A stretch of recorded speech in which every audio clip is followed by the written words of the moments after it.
Ya, assalamualaikum warahmatullahi wabarakatuh. Bosku, ketemu lagi dengan kita Raja Masteran Channel ya. Di video kali ini kita akan membahas salah satu topik yang sangat penting, yaitu tentang murai batu sudah emosi tapi masih ngukluk di gantangan ya. Ini apa sih penyebabnya, kenapa murai batu kita emosi sudah ada, tetapi ketika kita gantang masih ngukluk saja, susah bongkar materinya ya bosku ya. Maka dari itu simak video ini sampai akhir, jangan di skip-skip bosku ya.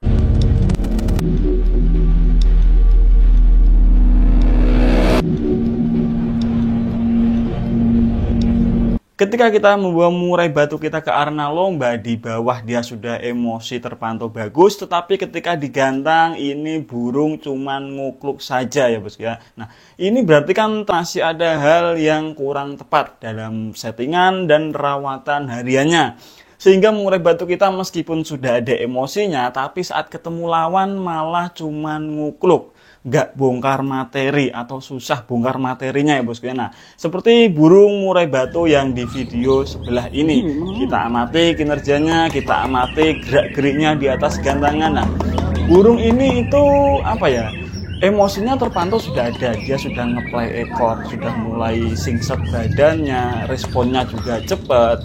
Sebetulnya kalau durasi juga mainnya full durasi, jarang ngetem, nggak ada jeda lah, hampir nggak jeda sama sekali.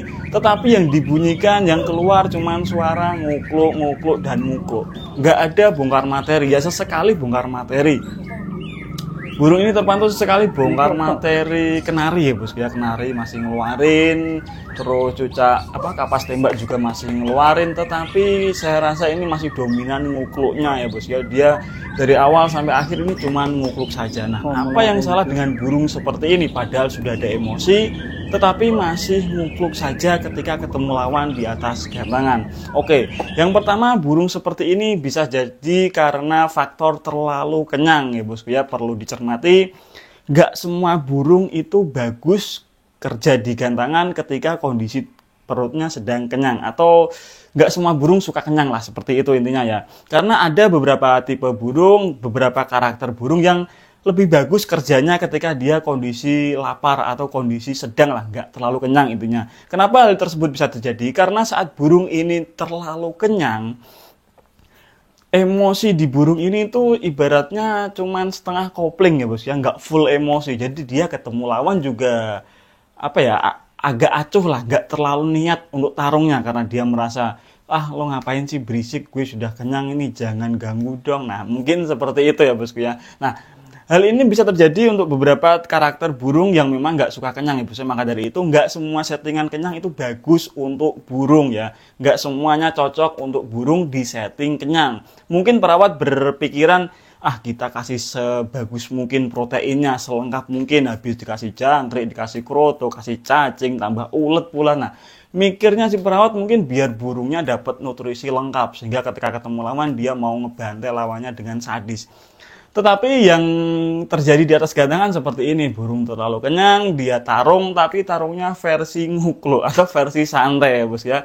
Kan nggak seru, nggak dapat nilai pula ya. Kan kita juga capek-capek doang ke gantangan ya kan. Nah, burung seperti ini bagusnya kalau memang burung kita ini nggak suka kenyang, ya jangan dikasih settingan kenyang.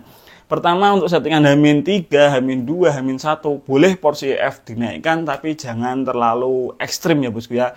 Misal settingan hariannya 5, H-2 kita bisa tambah 7-7 boleh.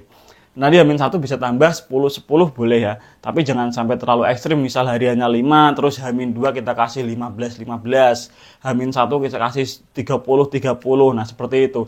Ada memang beberapa karakter burung yang memang suka settingan kenyang seperti itu. Tapi nggak semua burung cocok ya mas ya. Kalau sampean burungnya di setting kenyang, tapi alhasil cuma ngukuk, berarti burung sampean nggak cocok settingan kenyang. Oke? Nah, selain dari faktor burung terlalu kenyang, ini juga bisa karena burung terlalu capek ya bos ya. Mungkin settingan kita sudah pas, porsi F-nya sudah pas, tetapi burung terlalu capek ya. Terlalu capek ini dalam artian mungkin di rumah terlalu keluar-keluar, terlalu bongkar materi karena kita misal punya murai batu lebih dari 1, sehingga saat di rumah burung sudah sering tarung, saut-sautan, gembar-gembor seharian penuh, kan burung terlalu capek. Ketika lomba dia terlalu capek. Atau mungkin kita di rumah cuma punya 1 burung, tetapi kita berangkat lomba, Sampai di lapangan burung kita terlalu bocor, terlalu keluar-keluar ketika dengar suara lawan. Nunggunya terlalu lama juga, jadi burung capek ya bos ya. Di atas sudah nggak punya tenaga untuk nyerang lawan.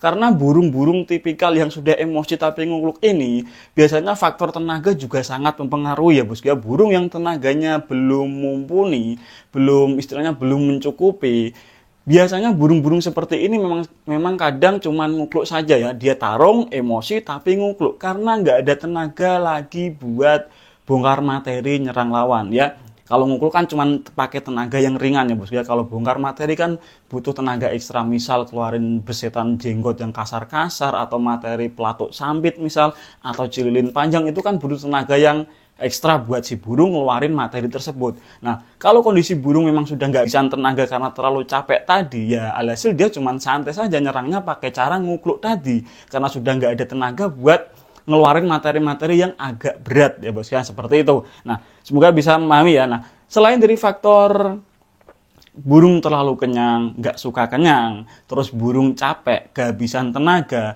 burung ngukluk di gantangan ini juga bisa karena faktor burung salah settingan EF ya bos ya. Nah, yang dimaksud dengan salah settingan EF ini bagaimana ya mas ya? Misal burung kita ini karakternya burung susah emosi, emosinya susah naik, burungnya gampang birahi. Nah, sedangkan kita settingannya mungkin settingan lombanya ini pakai kroto. Alhasil burung birahinya semakin tinggi, emosinya semakin nggak ada. Ya nggak ada emosi, gimana mau bisa bongkar materi ya bos ya. Meskipun tadi terpantau burung ada emosinya, tapi kalau birahinya lebih tinggi dari emosinya, alhasil burung juga cuman ngukluk saja.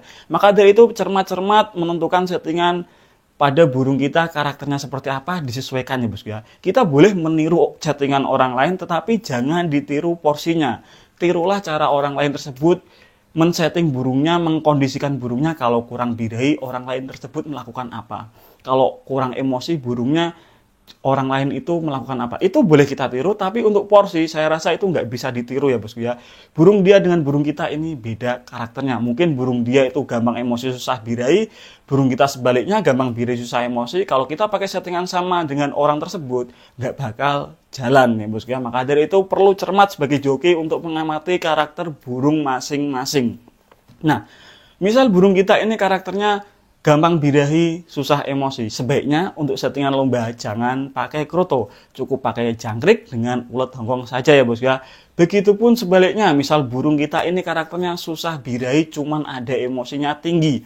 Kita juga jangan pakai settingan ulet hongkong terlalu banyak. Misal kita bisa pakai kroto untuk mendongkrak birahinya. Kroto yang sifatnya adem ini juga bisa sedikit meredam emosinya. Jadi burung bisa kerja seperti yang kita harapkan nantinya. Karena karakter tiap extra fooding itu beda-beda ya bos ya. Kalau kroto itu cenderung adem, meningkatkan birahi, jadi emosi sedikit direm. Begitupun sebaliknya kalau ulet hongkong itu sifatnya agak panas, menaikkan emosi, juga menaikkan birahi juga ya bos ya. Jadi disesuaikan dengan karakter kebutuhan gacuannya ini masing-masing kurangnya apa. Jangan asal kasih, jangan asal makan ya bos ya. Nanti yang terjadi nanti burung juga cuman seperti tadi, ngukluk, nyerang tapi ngukluk kan nggak seru. Selain dari faktor burung terlalu kenyang, burung nggak ada tenaga, burung terlalu capek di bawah, atau settingan extra fooding yang kurang tepat, burung birahi naik ketika ketemu lawan. Ini juga salah satu penyebab murai batu kita ini cuman ngukluk di atas gantangan ya bos ya. Hal ini bisa terjadi karena saat rawatan harian, pemilik terlalu sering atau perawat terlalu sering berinteraksi dengan si burung ya bos ya. Nah, ini perlu dipahami untuk teman-teman yang pemula, biasanya itu iseng ya, terlalu sering iseng ketika burung habis dijemur, diangin-anginkan sambil dipancing-pancing pakai suara MP3. Nah, ini berbahaya, maksudnya banyak dampak negatif daripada dampak positifnya ya bos ya. Burung yang sering dipancing suara MP3 ini mungkin niatnya si perawat ini pengen denger burungnya bongkar materi habis dijemur ya, dinikmati sambil ngopi. Tetapi perawat gak menyadari kalau dengan cara burung yang sering dipancing MP3 ini nanti lama-kelamaan sensitivitas faktornya semakin menurun nih bos ya, karena burung terbiasa denger murai batu lain bongkar materi tapi gak ada wujudnya, cuman suaranya. Alhasil burung mungkin kalau dipancing MP3 mau nyaut, mau bongkar materi. Tapi saat kita lombakan ketemu lawan, dia itu malah naik birahi, bukannya naik emosi ya bosku ya. Karena tadi burung terbiasa dengar suara murai batu bongkar materi nggak ada wujudnya, terus lihat murai batu di depannya yang bongkar materi tapi ada wujudnya, mungkin burungnya itu sedikit apa ya, kagum atau gimana, jadi birahinya naik. Oke, ini juga apa ya, banyak kasus lah, banyak kasus burung ngukluk di gantangan itu karena faktor ini ya bos ya. Burung terlalu sering dipancing suara MP3, ini sebaiknya dikurangi atau dihindari ya mas ya. Kalau sampean pengen dengar murai batu sampean itu bongkar materi, mending disetting dengan bagus, digantang ke lapangan, atau setidaknya minimal di track lah. Kalau di track nggak apa-apa, yang penting jangan terlalu lama juga kalau nge-track murai batunya ya bosku ya. Kasih waktu lah, 10 menit atau 15 menit cukup, kerodong lagi, simpen lagi burungnya. Jangan langsung 1 jam kita ablak full ditempel semua burung, itu kan nggak enak ya bosku ya, kurang bagus lah untuk burungnya juga. Nanti nggak terbiasa kita buka kerodong langsung tarung, nanti burungnya terbiasa jeda-jeda lah, ngetem lah, biasa lihat burung lain lah, seperti itu ya bosku ya. Nah, selain dari faktor hal tadi, settingan mandi yang kurang tepat juga sangat berpengaruh ya bosku ya. Karena apa? Burung ketika kita gantang cuman ngukluk, birahinya tinggi, emosinya nggak ada, atau mungkin emosinya ada tapi birahinya masih terlalu tinggi juga. Biasanya karena faktor settingan mandi yang kurang tepat. Nah, mandi ini kan bertujuan untuk meredam birahi juga meredam emosi. Tapi lebih fokusnya itu mandi itu kalau untuk sebelum gantang, untuk hari H sebelum gantang, mandi itu bertujuan untuk meredam birahinya ya bos ya. Kalau emosinya mah kita nggak usah terlalu susah-susah, karena nalurinya logik apa? Normalnya burung murai batu itu kan punya sifat vektor, punya sifat teritori yang tinggi ya, burung vektor. Jadi ketika ketemu lawan, itu pasti dia emosinya ada. Nah, tinggal birahinya tadi terlalu tinggi atau enggak. Kalau terlalu tinggi ya pasti ngukluk. Kalau enggak, birahinya enggak terlalu tinggi atau pas, pasti dia keluar-keluar bongkar materi. Nah, untuk kasus burung yang cuman ngukluk di atas gantangan karena birahinya terlalu tinggi, emosinya cuman sedang saja atau makan bahkan mungkin kurang, biasanya karena settingan mandi yang terlalu lama. Mungkin kita mainnya itu jam 4 sore, tapi kita mandikan di hari H pagi, atau malah mungkin mandi terakhir H-1 sore. Nah, ini kan jeda antara mandi dengan burung gantang itu kan terlalu lama ya bos ya. Alhasil birahinya nanti keburu naik lagi. Nah, untuk mensiasati hal seperti ini, burung yang gampang birahinya naik ketika ketemu lawan, kita bisa mandikan mepet dengan jam lomba ya bos ya. Kalau saya biasanya untuk karakter burung seperti gacuan saya itu kan karakternya gampang birahi ketika ketemu lawan. Alhasil kita mandinya mepet ya bos ya. Misal kita main jam 2, kita mandi jam 12. Misal kita mandi jam 4, kita main jam 4, kita mandinya ya jam 2. Nah, mungkin teman-teman ada yang tanya, Mas, kalau kita mainnya di jauh bagaimana? Ya, mau nggak mau kita bawa karamba ya, bos ya. Kalau kita mau burung kita maksimal, kita juga harus effort agak maksimal ya. Harus usaha agak maksimal ya. Kita repot sedikit nggak apa-apa lah bawa karamba ke gantangan. Kalau memang karakter burung kita seperti itu ya mau gimana lagi ya, Mas ya. Kalau saya itu memang seperti itu ya bos ya. Kalau kita main jauh, mungkin kita kira-kira lihat jadwal sesinya itu mainnya sore jam 5, mungkin setengah 5 atau jam setengah 4. Ya kita mau nggak mau juga bawa karamba ke lapangan, nanti kita mandikan di lapangan 2 jam sebelum naik. Karena memang burungnya karakternya birahinya gampang naik ya bos ya.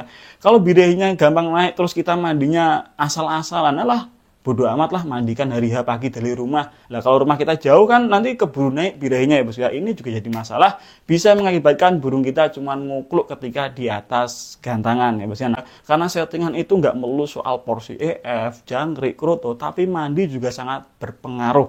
Ibaratnya porsi EF itu sebagai bahan bakar untuk melaju, mandi ini untuk remnya ya bos ya. Percuma kita laju kenceng kalau nggak punya rem, bahaya. Oke, terima kasih teman-teman yang sudah menonton video ini sampai akhir. Jangan lupa like, komen, dan subscribe Raja Masteran Channel. Kalau yang ditanyakan tulis aja di kolom komentar ya bosku ya. Sekian, saya Raja Masteran Channel undur diri. Wassalamualaikum warahmatullahi wabarakatuh bosku.